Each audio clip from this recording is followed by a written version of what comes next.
Periyar Maniammai Institute of Science and Technology, Tanjavur. Civil engineering with specialization in GIS, remote sensing and more. Dr. Srivarma, Ayul Tarum Ayurveda, அறுவை சிகிச்சை இல்லா குணம் ஆயுள் கால நிவாரணம். 2D entertainment மற்றும் stone bench தயாரிப்பில் ஜோதிகா சூர்யா வழங்கும் கார்த்திக் சுப்ராஜ் இயக்கத்தில் ரெட்ரோ வெற்றி நடை போடுகிறது. ஒரு சென்ட்ரிங் ஃபிட்டர் இருக்கிறாருன்னு வச்சுக்கோங்க. அவரோட சம்பளம் வந்து 1100 ரூபாயிலையும் வந்து இருக்கிறாங்க, 1300 ரூபாயிலையும் இருக்கிறாங்க, 1500 ரூபாயிலையும் இருக்கிறாங்க. இவங்க 3 பேருக்கும் என்ன டிஃப்ரென்ஸ்னு கேட்டாக்கா, skilled, semi skilled, low skilled. அது பேஸ் பண்ணி காஸ்ட் வந்து இதாகும். வீடு நீங்கள் என்கிட்ட கட்ட கொடுத்துட்டீங்க அப்படின்னா, நான் லோ ஸ்கில்டு போகிறேன்னா, செமி ஸ்கில்டு போகிறேன்னா, ஹை ஸ்கில்டு போகிறேன்னான்றது உங்களுக்கு தெரியாது. ஒரு வீடு எப்படி வேணால் கட்டலாம், யார் வேணாலும் கட்டலாம். ஒரு 600 ஸ்கொயர் ஃபீட் வீடு கட்டிட்டாலே அடுத்தது உங்களுக்கு 1000 ஸ்கொயர் ஃபீட் வீடு கட்ட தைரியம் வரும், நீங்கள் இன்ஜினியராகவே இல்லை அப்படின்னா கூட. பழங்காலத்தில் அப்படி தான் பண்ணிக்கிட்டு இருந்தாங்க, ஆனால் அப்படி கிடையாது. இப்போது போரோத்தம் பிரிக்ஸ் வச்சு நம்ம பண்ணுறதோட மெயின் அஜெண்டாவே வீடு கூலிங்காக இருக்கும், விச் இஸ் எனர்ஜி எஃபிஷியண்ட்டாக இருக்கணும். ரெண்டாவது ஓவரால் கன்ஸ்ட்ரக்ஷன் காஸ்ட்டை கண்ட்ரோல் பண்ணணும் தான். அந்த 2 மெயின் அஜெண்டாவும் மைண்டில் வைக்காமலே இவங்க என்ன பண்ணிடுறாங்க, போரோத்தம் பிரிக்ஸ் வச்சு வீடு வந்து கட்டிடுறாங்க, அதை பிளாஸ்டர் பண்ணிடுறாங்க. அதை வந்து காஸ்ட் இன்னும் மிச்சப்படுத்தணுன்றதுக்காக செமி ஸ்கில்டோ இல்லை அண்டர் ஸ்கில்டு பீப்புளை வச்சோ வந்து அதை வந்து கட்டுறாங்க.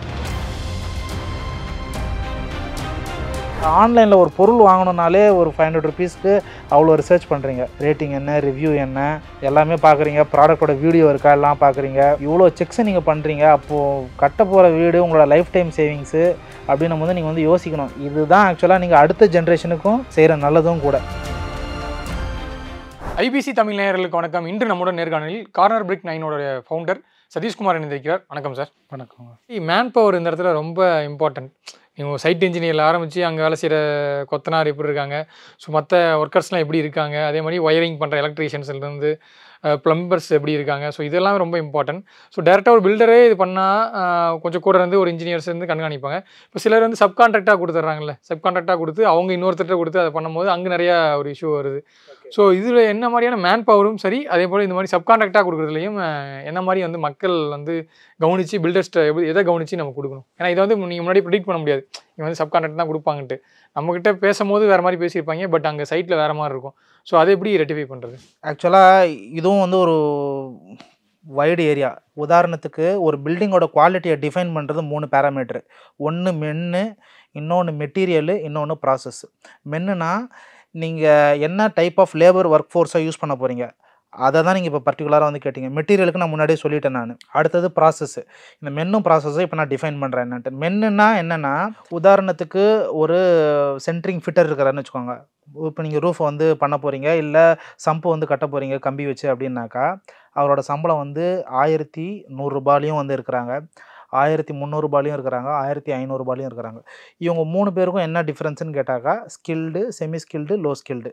அது பேஸ் பண்ணி காஸ்ட் வந்து இதாகும். வீடு நீங்கள் என்கிட்ட கட்ட கொடுத்துட்டீங்க அப்படின்னா, நான் லோ ஸ்கில்டு போகிறேன்னா, செமி ஸ்கில்டு போகிறேன்னா, ஹை ஸ்கில்டு போகிறேன்னான்றது உங்களுக்கு தெரியாது. ஏன் தெரியாது? உங்களுக்கு பொறுத்த வரைக்கும் என்னென்னா, ஃபைனல் அவுட்புட் தான் உங்களுக்கு க்ரைட்டீரியா. உங்களுக்கு ஸ்ட்ரக்சரல் ட்ராயிங் படிக்க தெரியாது, நான் என்ன கம்பி போடுறேன்னு தெரியாது, என்ன டயா போடுறேன்னு தெரியாது, ஒன்றுமே தெரியாது. எனக்கு ஒரு சென்ட்ரிங் ஆளுக்கு 1500 ரூபா நான் கொடுத்து செய்ய வேணும். ஏன்னா அவ்வளோதான் உங்ககிட்ட நான் சார்ஜ் பண்ணியிருக்கேன். ஆனால் நான் 1100 ரூபா கொடுத்து தான் அவரை நான் ரெக்ரூட் பண்ணி நான் அந்த ஒர்க்கை முடிக்கிறேன்னு வச்சுக்கோங்களேன். ஒரு பில்டிங்கில் அவர் வந்து ஒரு 50 நாள் வேலை செய்கிறாருன்னு வச்சுக்கோங்க. சென்ட்ரிங்கிற ஒரு டிபார்ட்மெண்ட்டில், ஆர்சிசின்ற ஒரு டிபார்ட்மெண்ட்டில், சென்ட்ரிங்கிற ஒரு செக்மெண்ட்டில் ஃபிட்டருன்ற ஒரே ஒரு ஆளுக்கு நான் மினிமம் 300 ரூபாயிலேருந்து 400 ரூபாய் மிச்சப்படுத்துகிறேன். அவர் வந்து 10 நாள் வந்தார்னாலே எனக்கு 4000 ருபீஸ் ப்ராஃபிட்டு. இதே மாதிரி தான் அவர் ஹெல்ப்பருக்கும் நடக்கும்.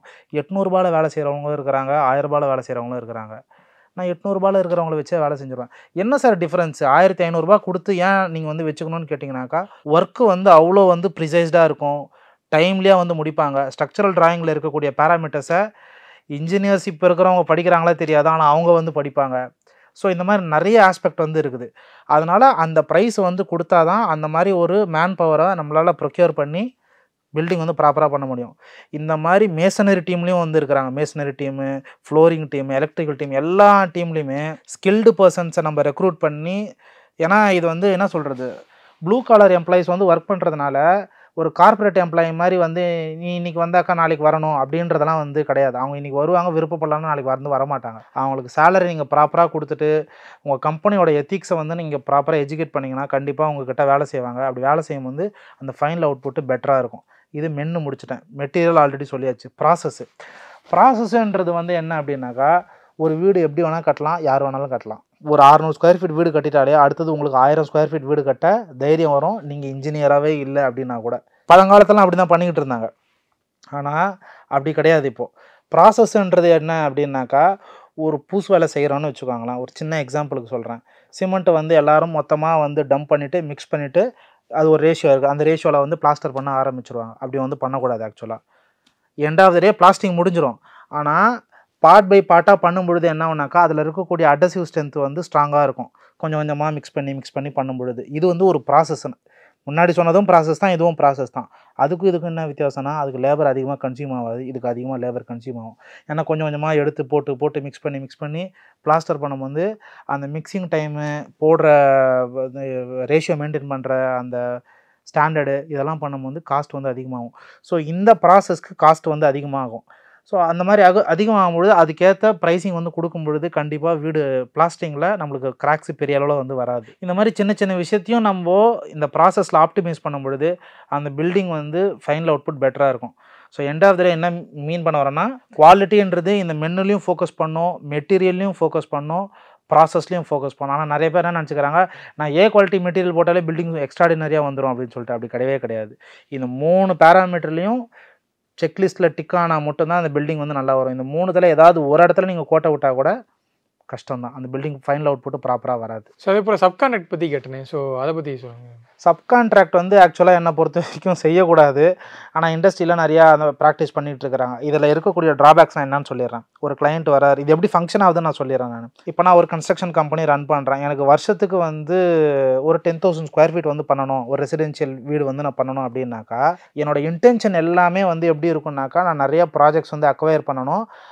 அக்வயர் பண்ணி க்ளோஸ் பண்ணாக்கா எனக்கு எண்ட் ஆஃப் த டே அதில் என்ன மார்ஜின் நிற்க போகுது. ஆனால் வீடு கட்ட வர தனித்தனி நபருக்கு இது வந்து தெரியாது. என்கிட்ட வீடு கட்ட வந்து வராங்கன்னு வச்சுக்கோங்களேன். நான் வீடுக்குன்னு வீடு எல்லாம் ப்ரொசீஜர் எல்லாமே எக்ஸ்பிளைன் பண்ணிவிட்டு வீடை எடுத்துகிட்டு நான் கட்ட மாட்டேன். நான் ஒரு சப்கான்ட்ராக்டர்கிட்ட கொடுக்குறேன்னு வச்சுக்கோங்களேன், அது அந்த கிளைண்ட்டுக்கு தெரியாது. கிளைண்ட்டுக்கு நான் தான் ஃபேஸு, எந்த தான் வந்து பிராண்ட் வேல்யூ. ஆனால் கீழே வேலை செய்கிறது பார்த்தீங்கன்னா சம் லேமேனு, அவன் வந்து ஒரு சப்கான்ட்ராக்டர், அவனுக்கு வந்து ஸ்டாண்டர்டே தெரியாது. இது டாப் பிராண்ட் கம்பெனிலையும் நடக்குது. இப்படி பண்ணால் தான் சர்வே பண்ண முடியும், வேறு வழி கிடையாது. ஏன்னா அவங்களுக்குன்னு வந்து நிறைய ஓவர் ஹெட்ஸ் இருக்குது, எல்லாத்தையும் வந்து மீட் பண்ணணும் அப்படின்னாக்கா அவங்க அவ்வளோ வால்யூம் வந்து எடுக்கணும். ப்ரொவைடட் அவங்க அதுக்கேற்ற டெக்னிக்கல் டீம் வந்து வச்சுருந்தாங்க, அதை மெயின்டைன் பண்ணுறாங்க, அவங்க இன்னோஸ் டீமாக அப்படின்னா ஓகே. பட் ஒர்க்கு வந்து எடுத்துகிட்டு காஸ்ட்டை வாங்கிட்டு அது கீழே வந்து இன்னொரு சப்கான்ட்ராக்டர் கொடுத்துட்டு அதுக்கு மேலே ஒரு சின்ன மார்ஜின் மட்டும் வச்சு இவங்க எடுத்துக்கிறது வந்து இட்ஸ் அன்எத்திக்கல் ப்ராக்டிஸ். அதை வந்து செய்யவே கூடாது. ஸோ அது மட்டும் இல்லாமல் இன்றைக்கி வந்து பார்த்திங்கன்னா லேட்டஸ்ட் டெக்னாலஜியில் வந்து ஒரு 30 days ஒரு வீடு கட்டலாம். அப்புறம் வந்து போரத்திரம் பிரிக்ஸ் அதை யூஸ் பண்ணி வீடு கட்டுறது. ஸோ இந்த மாதிரியான என்ன சொல்கிறது, எக்கோ ஃப்ரெண்ட்லி ஹவுசஸ்ன்னு நிறைய மக்கள் வந்து அதை நோக்கி நகர்றாங்க.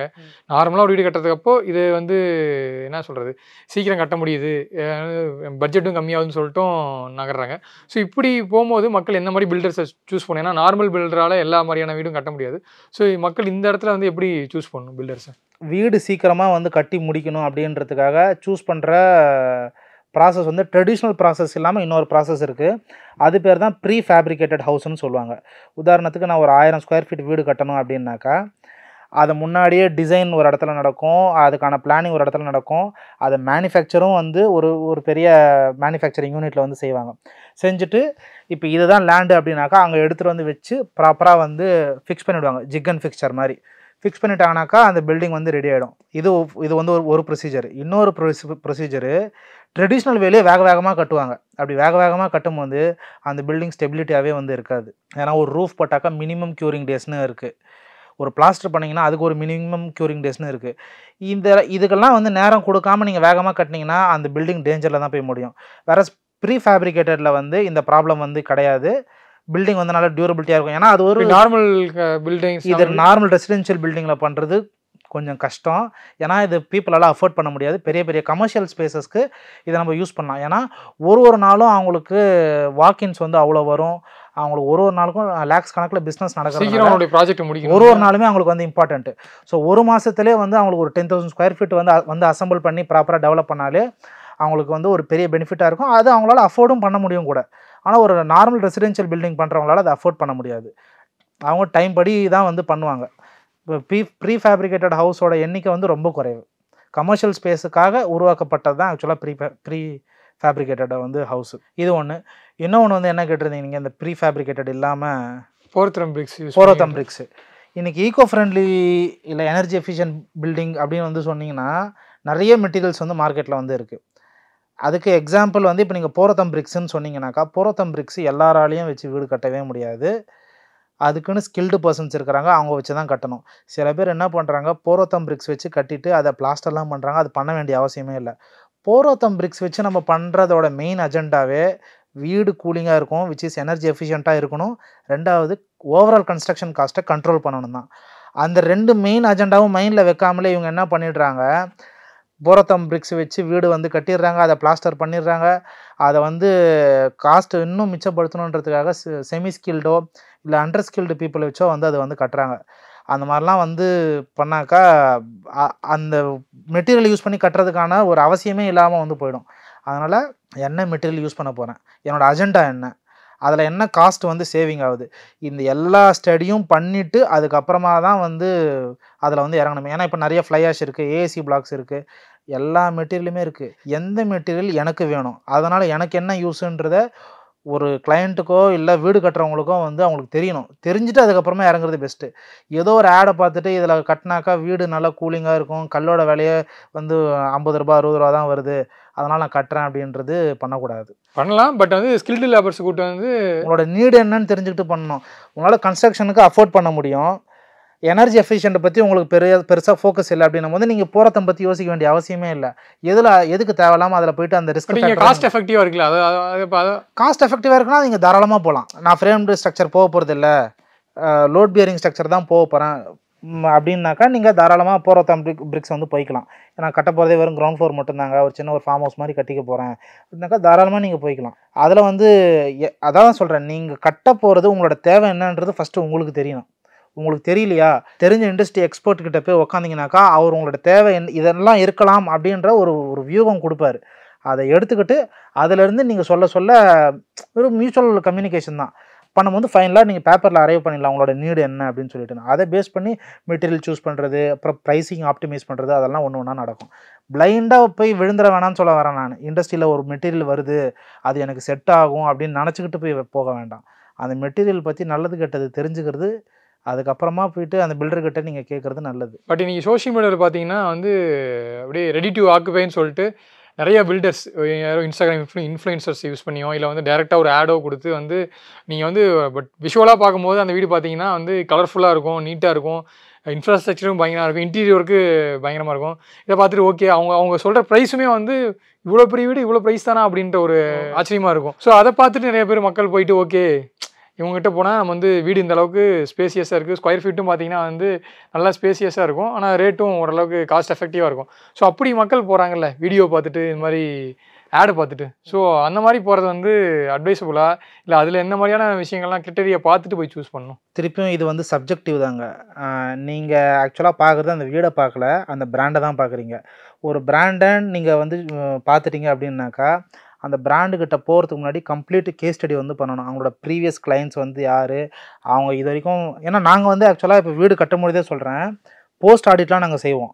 அந்த மாதிரி கிளைண்ட்ஸ் வந்து என்ன பண்ணோம்னாக்கா ஏற்கனவே 2 வருஷம் 5 வருஷம் அந்த கன்ஸ்ட்ரக்ஷன் கம்பெனியும் அந்த பில்டர் கட்டின வீடு இருக்குள்ள கட்டி சேல்ஸ் பண்ணியிருப்பார். அவங்கக்கிட்டலாம் இப்போ என்கொயரி பண்ணலாம், எப்படி வந்து வீடு இருக்குது, உங்ககிட்ட எப்படி நடந்துக்கிட்டாங்க, மெட்டீரியல்லாம் எப்படி இருக்குது, இவ்வளோ நாள் நீங்கள் யூஸ் பண்ணிகிட்ருக்கீங்க எப்படி இருக்குது, எல்லா பேராமீட்டரையும் நீங்கள் கேட்டுட்டு அதுக்கப்புறம் உங்களுக்கு satisfied pricing point of view, credibility point of view எல்லாமே உங்களுக்கு ஓகே அப்படின்னா அதுக்கப்புறம் போய்ட்டு நீங்கள் அந்த வீடு வந்து பர்ச்சேஸ் பண்ணலாம். அதுக்கு முன்னாடி இன்னும் லீகல் அது இதெல்லாம் நிறையா இருக்குது. அது எல்லா பேராமீட்டர்ஸையும் நீங்கள் செக் பண்ணிவிட்டு அதுக்கப்புறமா தான் போய்ட்டு வீடு வாங்கணும். பிளைண்டாக போய் வீடு வாங்குறது ஒரு பிராண்டுக்காக இல்லை ஒரு ஆடுக்காக சும்மா கிளிக் பண்ணி போய் வாங்குறது. பணம் இருக்குது, ரெடி டு ஆக்குபைன்னு இருக்குது, நம்ம டக்குன்னு போயிட்டு இன்வெஸ்ட் பண்ணி வாங்கலாம், ரொம்ப மிசரபிள். ஏன்னா உங்களோட லைஃப் டைம் சேவிங்ஸை கொண்டு போய் போடுறீங்க. ஒரு சிலருக்கு லைஃப் டைம் சேவிங்ஸுன்றது கொஞ்சம் பஃபர் ஃபண்டு வச்சுருக்கிறவங்களுக்கு அது பெரிய சேலஞ்சாக இருக்காது. ஆனால் ஒரு சிலர் வாழ்க்கையில் ஒரு தடவை தான் வீடே கட்டுவாங்கன்னும் பொழுது அவங்க எப்படி பிளான் பண்ணுவாங்கன்னா அவங்களோட கெரியர் ஆரம்பிக்கிற காலத்துலேருந்தே வந்து ஒரு பெரிய லைஃப் டைம் கோலாக செட் பண்ணி அதுக்காக காசு மிச்சப்படுத்தி அவங்களோட பர்சனல் விஷயங்கள்லாம் சாக்ரிஃபைஸ் பண்ணி ஃபேமிலியோட நைட் டின்னரு, அவுட்டிங்கு, பசங்க கேட்குறத வந்து வாங்கி கொடுக்காம இந்த மாதிரி கொஞ்சம் கொஞ்சமாக சேர்த்து வைக்கிற ஒரு ஃபண்டை இப்போ அதுவும் 10ஆம் மேலே லோன்லாம் எடுப்பாங்க, எடுத்து அவங்க 60-70 வயசு வரைக்கும் கட்டுவாங்க. அப்படி பண்ண போகிற இன்வெஸ்ட்மெண்ட்டுக்கு நீங்கள் பெரிய கிரவுண்ட் ஒர்க் வந்து ஆக்சுவலாக செய்ய வேண்டியது இருக்குது. அப்படி உங்களால் செய்ய முடியலனா இண்டஸ்ட்ரி எக்ஸ்பர்ட்டுக்கிட்ட போய் உட்காந்து அந்த ஒப்பீனியன் வாங்கிடுறது நல்லது. அதுக்கு அந்த கன்சல்டேஷனுக்கு ஒரு 5000 10,000 அவர் என்ன கேட்குறாரோ அவரோட ஃபீஸுக்கு ஏற்ற மாதிரி நீங்கள் கொடுத்துட்டீங்கன்னா அவர் ஒரு கம்ப்ளீட் பிக்சர் வந்து கொடுத்துருவார். அதுக்கப்புறமா அந்த இன்வெஸ்ட்மெண்ட்டை வந்து போடுங்க. இல்லைனாக்கா என்கிட்ட ஃபண்டு இருக்குது, இந்த பிராண்ட் எனக்கு ஓகே, இல்லை இந்த இன்ஜினியர் ஓகே அப்படின்னு போய் அவர் கூட அசோசியேட் ஆகிறது வந்து இட்ஸ் ஏன்னா நீங்கள் ஆன்லைனில் ஒரு பொருள் வாங்கணுன்னாலே ஒரு 500 ருபீஸ்க்கு அவ்வளோ ரிசர்ச் பண்ணுறீங்க. ரேட்டிங் என்ன, ரிவ்யூ என்ன, எல்லாமே பார்க்குறீங்க. ப்ராடக்டோட வீடியோ இருக்கா எல்லாம் பார்க்குறீங்க. ப்ராடக்ட் யூஸ் பண்ணவங்களோட ஃபோட்டோஸ் எதாவது கீழே இருக்கான்னு பார்க்குறீங்க. இவ்வளோ செக்ஸை நீங்கள் பண்ணுறீங்க. அப்போது கட்ட போகிற வீடு உங்களோட லைஃப் டைம் சேவிங்ஸு அப்படின்னும் போது நீங்கள் வந்து யோசிக்கணும். இதுதான் ஆக்சுவலாக நீங்கள் அடுத்த ஜென்ரேஷனுக்கும் செய்கிற நல்லதும் கூட. ஸோ ஃபைனலாக ஒரே ஒரு கொஸ்டின் மட்டும் கேட்டுக்கலாம் பிரதர். நீங்கள் வந்து சொன்னீங்க மேன் பவர் பற்றி நிறையா சொன்னீங்க. இதில் வந்து இன்றைக்கி பார்த்தீங்கன்னா கன்ஸ்ட்ரக்ஷனில் வந்து முக்கியமாக வந்து நார்த் இந்தியன் லேபர்ஸ் தான் வந்து ஒர்க் பண்ணுறாங்க. நீங்கள் சொன்னீங்க skilled labours, semi skilled labours இதெல்லாம் இருக்கும்போது இந்த மாதிரி நார்த் இந்தியன் லேபர்ஸை யூஸ் பண்ணி நீங்கள் நிறைய மோஸ்ட் ஆஃப் கன்ஸ்ட்ரக்ஷன் வந்து அப்போ அவங்கள நம்பி தான் நடக்குது. ஸோ அவங்க எப்படி ஸ்கில்டாக இருக்காங்களா கன்ஸ்ட்ரக்ஷனை பொறுத்த வரைக்கும், இல்லை அதுலேயும் வந்து இந்த மாதிரி தான் செக்மெண்ட்ஸ் இருக்கா? இப்போ நம்ம கன்ஸ்ட்ரக்ஷன் ஃபுல்லாக வந்து அவங்களே பார்த்துக்கிறாங்க அப்படின்ட்டு இருக்கும்போது அங்கே எப்படி ஒரு ஏன்னா நம்மளுக்கு இப்போ நம்பூர்காரங்களாக இருந்தால் நம்ம பேசி பார்த்து எப்படி இருக்கான்ட்டு தெரிஞ்சுக்கலாம். பட் அவங்க நார்த் இந்தியனாக இருக்கும்போது நம்ம எப்படி அவங்கள வந்து கண்டுபிடிக்க ஐடென்டிஃபை பண்ணுறதுன்னு ஒரு கொஸ்டின் இருக்குல்ல. ஓகே, இது வந்து நீங்கள் சொல்கிறது லாங்குவேஜ் பேரியர். எனக்கு வந்து மொழியே தெரியாது, அவன் சரியாக வேலை செஞ்சுருக்கிறானா இல்லையா அப்படின்றது. ஆக்சுவலாக இது யாரோட பிரச்சனை அப்படின்னாக்கா, கான்ட்ராக்டிங் யார் பண்ணுறாங்களோ இது அவங்களோட பிரச்சனை, கிளையண்ட்டோட பிரச்சனை இல்லை. கிளையண்ட்டு இவரை நம்பி வீடு வந்து கட்ட கொடுத்துட்டாரு, ப்ராப்பராக கட்டி கொடுக்க வேண்டியது இந்த கான்ட்ராக்டரோட வேலையோ இல்லை இந்த ஆர்கிடெக்ட் இன்ஜினியரோட வேலையோ. இப்போ இந்த கான்ட்ராக்டர் வந்து என்ன பண்ணணுன்னாக்கா ஹிந்தி பீப்புளை வச்சு தான் வேலை செய்கிறாங்க. ஏன் அப்படின்னாக்கா end of the day labour வந்து கம்மியாக இருக்குது அப்படின்னு சொல்லிட்டுன்னு நல்லா வேலை செய்கிற பசங்க வந்து இருக்கிறாங்க. சும்மா நேற்றுக்கு வந்து வேலைக்கு வந்தவங்களும் வந்து இருக்கிறாங்க. அவர் எத்திக்கலாக ப்ராக்டிஸ் பண்ணுறவராக இருந்தால் நல்ல ஸ்கில்டு லேபர் வந்து இருக்கிறாங்க நார்த் இந்தியன்ஸ்லேயே. அவங்களில் யாராவது ஒருத்தரை வச்சு அவர் வீடு கட்டுவார். இல்லைனாக்கா நேற்று வந்தவங்கலாம் தூக்கி உள்ளே போட்டு வீடு வந்து கட்டுவார். அது வீடு கிளையண்ட்டுக்கு வந்து தெரியவே தெரியாது. ஸோ அதை கன்சிஸ்டண்ட்டாக மானிட்டர் பண்ண வேண்டியது வந்து அந்த கான்ட்ராக்டரோட ஜாபு. ஸ்கில்டு பர்சனை மட்டும்தான் வச்சு வேலை செய்யணும். ஒரு வேளை ஸ்கில்டு பர்சனை ஏதோ ஒரு எமர்ஜென்சி காரணங்களால் அவன் ஊருக்கு போனான் அப்படின்னா அடுத்த டீம் வர வரைக்கும் கிளையண்ட்டுக்கு ப்ரியர் இன்ஃபர்மேஷன் கொடுக்கறது நல்லது. கிளையண்ட் வந்து ப்ரெஷர் பண்ணுவாங்க, வீடு சீக்கிரம் முடிக்கணும்னு சொல்லுவாங்கன்றதுக்காக அக்கம் பக்கத்தில் பேசி இல்லை வேறு யாருனா ஃபெலோ இன்ஜினியர்ஸ்கிட்டயோ இல்லை ஃபெலோ கன்ஸ்ட்ரக்ஷன் கம்பெனிக்கிட்டேயோ பேசி யாரோ ஒரு மேன் பவரை வாங்கி ஒர்க்கை கண்டினியூ பண்ணக்கூடாது. கண்டிப்பாக இவ்வளோ நேரம் ஒதுக்கி மக்களுக்கு ரொம்ப யூஸ்ஃபுல்லான இன்ஃபர்மேஷன் வந்து ஷேர் பண்ணியிருக்கீங்க. கண்டிப்பாக அது ஒரு யூஸ்ஃபுல்லான இன்டர்வியூவாகவே அமைஞ்சிச்சு. நேரம் ஒதுக்கி பல தகவலை ஷேர் பண்ணிட்டீங்க. Thank you for time. தேங்க்யூ, நன்றி. Periyar Maniammai Institute of Science and Technology, Tanjavur. Civil engineering with specialization in GIS, remote sensing and more. Doctor Sreevarma ஆயுள் தரும் ஆயுர்வேதா அறுவை சிகிச்சை இல்லா குணம் ஆயுள் கால நிவாரணம். 2D என்டர்டைன்மெண்ட் மற்றும் ஸ்டோன் பெஞ்ச் தயாரிப்பில் ஜோதிகா சூர்யா வழங்கும் கார்த்திக் சுப்ராஜ் இயக்கத்தில் ரெட்ரோ வெற்றி நடை போடுகிறது.